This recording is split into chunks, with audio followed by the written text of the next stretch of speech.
माता रानी आप सबको ऐसे ही खुश रखे, ऐसे ही आबाद रखे, ताकि हम सभी आप सबको देख के आबाद रहें। पवन से और ज्योति सिंह के एनिवर्सरी विश करते हुए खेसारी भैया नजर आ रहा है, और खेसारी भैया के पवन से और ज्योति सिंह के ये रिश्ता दोनों की जोड़ी बहुत ही मस्त लगता है। और खेसारी भैया तो ज्योति भाभी को भाभी मानते हैं और बहुत ही ज़्यादा उनको सपोर्ट भी करते हैं।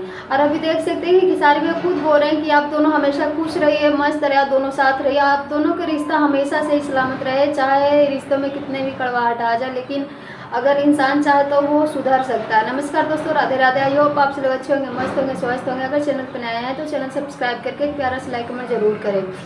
पूरी सोशल मीडिया, पूरी इंडस्ट्री चाहती है कि पवन सिंह और ज्योति सिंह दोनों एक हो जाए, लेकिन पवन सिंह के दिल दिमाग में क्या चलते रहता है वो तो पता नहीं, क्योंकि पवन सिंह के आगे पीछे इतने सारे लड़कियां, इतने सारे हीरोइन है कि वो अपनी पत्नी पे कभी ध्यान ही नहीं देते हैं। स्टार होने का मतलब ये नहीं कि अपनी पत्नी को बिल्कुल एकदम त्याग देना चाहिए और जो मर गया उसके लिए रोते रहना चाहिए। वैसे अपना राय जरूर दीजिएगा। Thank you.